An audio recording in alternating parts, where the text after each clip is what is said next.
ইফতারের সময় অত্যন্ত গুরুত্বপূর্ণ সময়, দোয়া কবুলের উত্তম সময়। এই নিয়মে দুইটি ইসমে আজম মনে মনে পড়লে জীবনের সকল নেক হাজত পূরণ হবে ইনশাআল্লাহ। কোরআন ট্রিটমেন্ট 1 ইউটিউব চ্যানেলের সুপ্রিয় দর্শক, আপনি যদি চান যে আল্লাহ তাআলা আপনার রিজিকে বরকত দান করুক, তাহলে ইফতারের সময়, এই গুরুত্বপূর্ণ সময়ে এই দুইটি ইসমে আজম পড়ুন। আল্লাহ তাআলা আপনার রিজিকের মধ্যে বরকত দিবেন ইনশাআল্লাহ। আপনি যদি চান যে আল্লাহ তাআলা আপনার হায়াতে বরকত দান করুক, তাহলে ইফতারের সময়, এই গুরুত্বপূর্ণ সময়ে এই দুইটি ইসমে আজম পড়ুন। আল্লাহ তাআলার কাছে সাহায্য চান, আপনার হায়াতে বরকত হবে ইনশাআল্লাহ। আপনি যদি চান যে আল্লাহ তাআলা আপনার অভাব অনটন ঋণ পরিশোধ হোক, অবটন দূর হোক, তাহলে ইফতারের সময় এই দুটি ইসমে আজম পড়ুন। অভাব অনটন দূর হবে, ঋণ পরিশোধ হবে ইনশাআল্লাহ। প্রিয় দর্শক, আপনি যদি চান যে আল্লাহ তাআলা আপনার দোয়া ও আশা পূরণ করুক, তাহলে ইফতারের সময় এই দুইটি ইসমে আজম পড়ুন মহাব্বতের সাথে। আল্লাহ তাআলা আপনার দোয়া ও মনের আশা পূরণ করবেন ইনশাআল্লাহ। সর্বোপরি কথা হলো, জীবনের সকল সমস্যার সমাধান হবে ইনশাআল্লাহ এই দুটি ইসমে আজমের মাধ্যমে। মূল আলোচনা যাওয়ার পূর্বে চলুন একটু প্রার্থনা করে নেই। হে মহান দয়ালু প্রেমময় আল্লাহ, হে আমার রব, আপনি রমজান মাসের উসিলায় আমাদের সকলের জীবনের সমস্ত গুনাহ মাফ করে দিন। সুস্থ দেহে 5 ওয়াক্ত নামাজ পড়ার তৌফিক দান করুন, কঠিন মারাত্মক রোগ থেকে হেফাজত করুন। সকলে বলি আল্লাহুম্মা আমিন। তো প্রিয় দর্শক, চলুন আমরা বিস্তারিত জেনে নেই। সুপ্রদিনী ভাই বোন, আমি গুনাহগার, সেই ফজিলতপূর্ণ দুটি ইসমে আজমের কথা বলে দেব ইনশাআল্লাহ। আপনারা খুব সহজেই এই দুটি ইসমে আজমের আমল সম্পর্কে জানবেন। তার পূর্বে ইফতার সম্পর্কে নবীজি সাল্লাল্লাহু আলাইহি ওয়াসাল্লাম কি সুসংবাদ দিয়েছেন, মনোযোগ সহকারে শুনুন। সারাদিনে রোজা শেষে ইফতার করেন মুসলমানেরা, আমরা ইফতার করে থাকি। এই মুহূর্তটি বরকতময় মুহূর্ত, সুবহানাল্লাহ। মহান আল্লাহ তাআলা রহমত নাজিল করেন রোজাদারের জন্য। ইফতারের ফজিলত নিয়ে বিভিন্ন হাদিস বর্ণিত হয়েছে।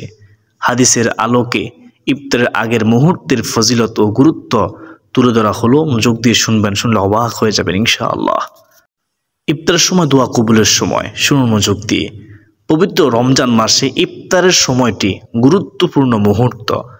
অদৃশ্য শক্তির আদেশ পাওনার্থে ভীষণ ক্ষুধা তৃষ্ণা থাকা সত্ত্বেও, আল্লাহ তাআলার হুকুম পাওনার্থে ভীষণ তৃষ্ণা ও ক্ষুধা থাকা সত্ত্বেও বনি আদম প্রহর গুনতে থাকে সূর্যাস্তের। এ সময় মহান আল্লাহ তাআলা আদম জাতির উপর সন্তুষ্ট হয়ে তাদের আশা আকাঙ্ক্ষা পূরণ করেন, তাদের দোয়া কবুল করেন। সুবহানাল্লাহ। রাসূলুল্লাহ সাল্লাল্লাহু আলাইহি ওয়াসাল্লাম বলেছেন, ইফতার করার সময় রোজাদারের দোয়া কবুল হয়ে থাকে। সুবহানাল্লাহি বিহামদিহি সুবহানাল্লাহিল আযীম। আমরা অবহেলা করব না, অযথা সময় নষ্ট করব না। ইফতারের সময় ইনশাআল্লাহ আমরা কাজে লাগাবো। এই দুটি ইসমে আজমের মাধ্যমে আল্লাহ তাআলার কাছে সাহায্য চাইব। আবু দাউদ শরীফের হাদিস। প্রিয় দর্শক, আর এই জন্যই হযরত আব্দুল ইবনে ওমর রাদিয়াল্লাহু তাআলা আনহু ইফতারের সময় পরিবারের সবাইকে সমবেত করে দোয়া করতেন। একসাথে বসে ইফতার সামনে রেখে দোয়া করতেন। সুবহানাল্লাহ। আমরাও চেষ্টা করব পরিবারের সবাইকে একসাথে নিয়ে বসে ইফতার সামনে রেখে দোয়া করার আমলের মাধ্যমে, দুটি ইসমে আজমের মাধ্যমে ইনশাআল্লাহ। ইফতার করানোর ফজিলত শুনলে অবাক হয়ে যাবেন। শুনুন, রাসূল পাক সাল্লাল্লাহু আলাইহি ওয়াসাল্লাম ইরশাদ করেন, রমজান মাসে যে ব্যক্তি কোনো রোজাদারকে ইফতার করাবে, তার গুনাহগুলো মাফ হয়ে যাবে, আল্লাহ তাআলা মাফ করে দিবেন। সুবহানাল্লাহ।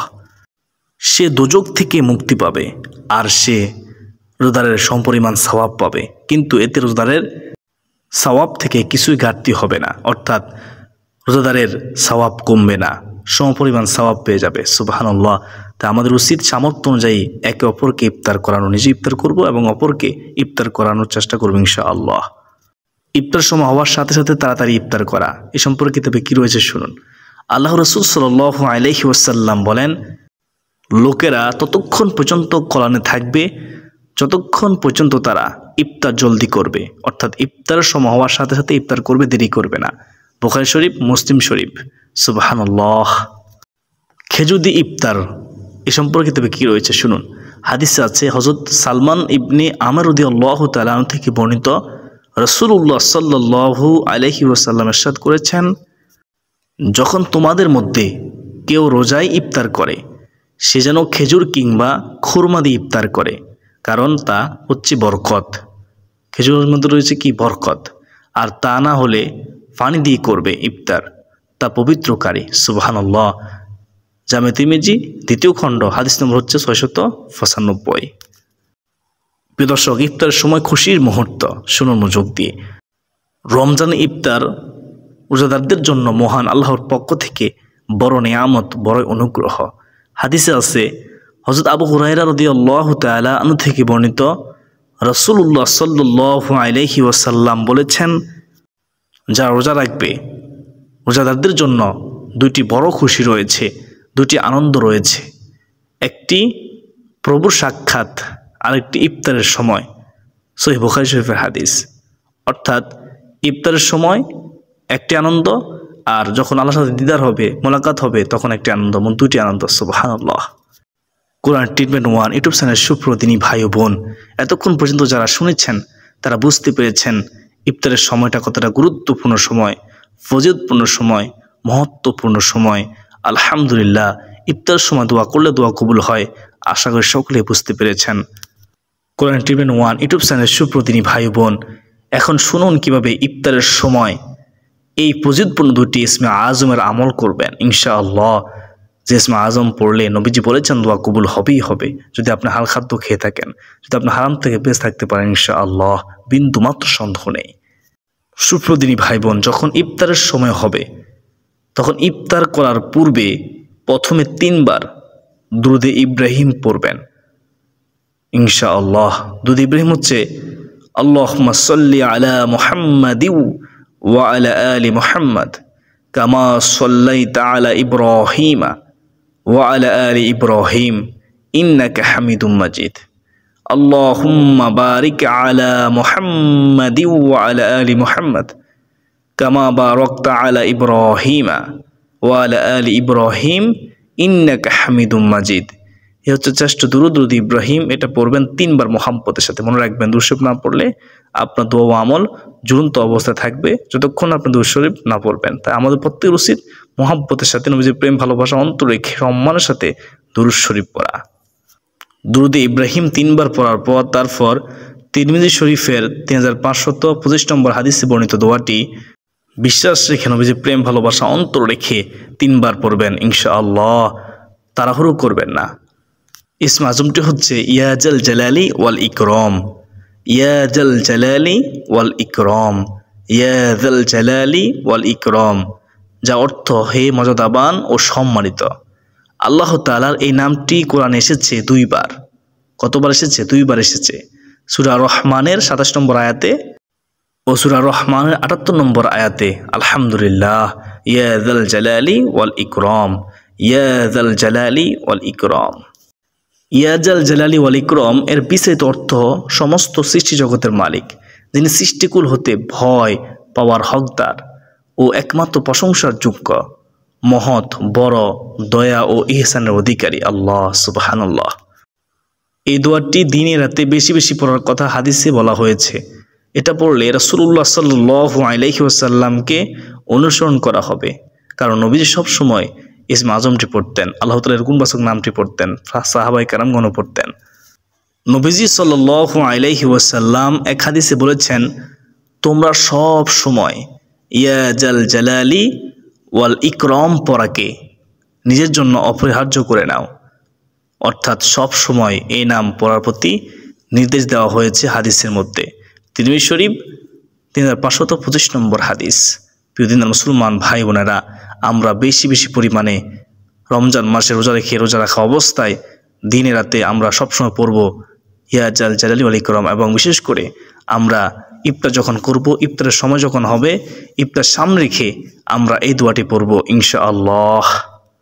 প্রিয় দিনদার মুসলমান ভাই বোনেরা, এখন 2 নম্বর ইসমে আজমটি শুনুন। এটি একবার পড়বেন। তিরমিজি শরীফের 3546 নম্বর হাদিসে বর্ণিত দোয়াটি একবার পড়বেন, বিশ্বাসের সাথে পড়বেন, মুহাব্বতের সাথে পড়বেন। তারপর আপনার শেষে মুনাত করবেন ইনশাআল্লাহ। একবার হযরত আনাস রাদিয়াল্লাহু তাআলা আনহু নবীজি সাল্লাল্লাহু আলাইহি ওয়াসাল্লামের সঙ্গে বসা ছিলেন। তখন ওইখানে এক লোক এসে নামাজ পড়ে এই দোয়া করলো, এই ইসমে আজমটি পড়লো। আমার নবীজি শুনলেন। ইসমে আজমটি হচ্ছে আল্লাহুম্মা ইন্নী আসআলুকা বিআন্না লাকাল হামদু লা ইলাহা ইল্লা আনতাল মান্নান বাদিউস সামাওয়াতি ওয়াল আরদ ইয়া জাল জালালি ওয়াল ইকরাম ইয়া হাইয়ু ইয়া কাইয়ুম। এ হচ্ছে ইসমে আজম। আমি আবার বলতেছি, খেয়াল করুন। আল্লাহুম্মা ইন্নী আসআলুকা বিআন্না লাকাল হামদু লা ইলাহা ইল্লা আনতাল মান্নান লা ইলাহা ইল্লা আনতাল মান্নান বাদিউস সামাওয়াতি ওয়াল আরদ ইয়া জাল জালালি ওয়াল ইকরাম ইয়া হাইয়ু ইয়া কাইয়ুম ইয়া হাইয়ু ইয়া কাইয়ুম। আপনি যদি মুখস্থ করতে নাই পারেন, আপনি দেখে দেখে হলেও ইফতারের সময় এই ইসমে আজমটি একবার পড়বেন। অত্যন্ত গুরুত্বপূর্ণ ইসমে আজম। দোয়া করতে দেরি, কবুল করতে আর দেরি করবেন না যদি আপনি হালকা খাদ্য খেয়ে থাকেন, ইনশাআল্লাহ বিন্দু মাত্র সন্দেহ নেই। রাসূলুল্লাহ সাল্লাল্লাহু আলাইহি ওয়াসাল্লাম বললেন, ওই ব্যক্তিকে তুমি আল্লাহর দরবারে ইসমে আজমের মাধ্যমে দোয়া করেছ, যে নামে ডাকলে মহান আল্লাহ সাড়া দেন, ডাকে সাড়া দেন, সুবহানাল্লাহ, এবং কিছু চাইলে তা দান করেন। তিরমিজি শরীফ 3546 নম্বর হাদিস। প্রিয়দিন মুসলমান ভাই বোনেরা, অত্র হাদিস দ্বারা আমরা বুঝতে পারলাম ইসমে আজম পরে আল্লাহকে ডাকলে আল্লাহ ডাকে সাড়া দেন। আমার নবীজি বলেছেন ইসমে আজমের মাধ্যমে দোয়া করলে দোয়া কবুল হয়, যা চাইবে তাই আল্লাহ তাআলা দান করবেন যদি আপনি হালকা খাদ্য খেয়ে থাকেন, ইনশাআল্লাহ। প্রিয়দিন মুসলমান ভাই বোনেরা, অত্যন্ত দামি আমল। তো প্রিয় দর্শক, আশা করি সকলে জানতে পেরেছেন কিভাবে ইফতারের সময় ইসমে আজমের আমল করবেন, ইনশাআল্লাহ। আমি গুনাহগার আবারও আপনাদের সুবিধার্থে বলে দিচ্ছি সংক্ষেপে। ইফতারের সময় যখন হবে, ইফতার সামনে রেখে আপনারা প্রথমত দুরূদে ইব্রাহিম 3 বার পড়বেন। দুরূদে ইব্রাহিম মোহাম্মদের সাথে 3 বার পড়ার পরে তারপরে ইয়া জাল জালালি ওয়াল ইকরাম, ইয়া জাল জালালি ওয়াল ইকরাম 3 বার পড়বেন। তো তারপরে আপনারা আল্লাহুম্মা ইন্নী আসআলুকা বিআন্না লাকাল হামদু লা ইলাহা ইল্লা আনতাল মান্নান বাদিউস সামাওয়াতি ওয়াল আরদ ইয়া জাল জালালি ওয়াল ইকরাম ইয়া হাইয়ু ইয়া কাইয়ুম। এই দোয়াটি আপনারা একবার পড়বেন। কোরআন ট্রিটমেন্ট 1 ইউটিউব চ্যানেল সুপ্রদর্শক, সর্বশেষ চোখের পানি ছেড়ে দিয়ে আপনারা মত করবেন, ইনশাআল্লাহ। যদি চাওয়ার মতো চাইতে পারেন, আপনার দোয়া কবুল করা হবে, মনে আশা পূর্ণ হবে, অভাব অনটন দুঃখ কষ্ট পেরেশানি হতাশা দূর হবে, আপনার ঋণ পরিশোধ হবে যদি চাওয়ার মতো চাইতে পারেন। প্রিয়দিন মুসলমান ভাই বোনেরা, জীবনের সমস্ত গুনাহ মাফ হবে যদি আল্লাহ তাআলার কাছে সঠিকভাবে এই দোয়ার আমল করে আল্লাহ তাআলার কাছে ক্ষমা চাইতে পারেন। আল্লাহ তাআলা ক্ষমা করতে ভালোবাসেন, আল্লাহ তাআলা ক্ষমা করে দিবেন, ইনশাআল্লাহ। প্রিয়দিন মুসলমান ভাই বোনেরা, আমরা বিশ্বাস রেখে দোয়া করবো যে আমার আল্লাহ ইফতারের সময় আমার দোয়া কবুল করবেন, কারণ নবীজি সাল্লাল্লাহু আলাইহি ওয়াসাল্লাম বলেছেন ইফতারের সময় দোয়া কবুল হয়। এই বিশ্বাস রেখে আপনারা আল্লাহ তাআলার কাছে দোয়া করবেন, আল্লাহ তাআলা অবশ্যই দোয়া কবুল করবেন, ইনশাআল্লাহ। সুপ্রদর্শক, একটি ভিডিও তৈরি করতে অনেক কষ্ট হয়, তা শুধু যারা ইসলামিক ভিডিও তৈরি করে তারাই বুঝতে পারে। তাই ইসলাম প্রচারের স্বার্থে ভিডিওটি শেয়ার করে দিবেন, ইনশাআল্লাহ, যেন সবাই দেখে বুঝে ইফতারের সময় এই দুটি ইসমে আজমের মাধ্যমে আল্লাহ তাআলার কাছে সাহায্য চাইতে পারে, ঋণ থেকে মুক্তি হতে পারে, বিপদ থেকে মুক্তি হতে পারে, গুনাহ মাফ হতে পারে, দোয়া কবুল হতে পারে, মনে আশা পূর্ণ হতে পারে। তো অবশ্যই শেয়ার করে দেবেন, ইনশাআল্লাহ। আল্লাহ খুশি হবে, আল্লাহ রাসূল সাল্লাল্লাহু আলাইহি ওয়াসাল্লামও খুশি হবে, আমলনামায় অসংখ্য নেকি হবে, ইনশাআল্লাহ আযজা ওয়া জাল্লাহ। প্রিয় দর্শক, আজকের দিনে পর্যন্ত সকলের সুস্বাস্থ্য কামনা করে বিদায় নিচ্ছি। ওমা আলাইনা ইলাল বালাগ। আসসালামু আলাইকুম ওয়া রাহমাতুল্লাহি ওয়া বারাকাতুহু ওয়া মাগফিরাত ওয়া জান্নাতুল ফিরদাউস।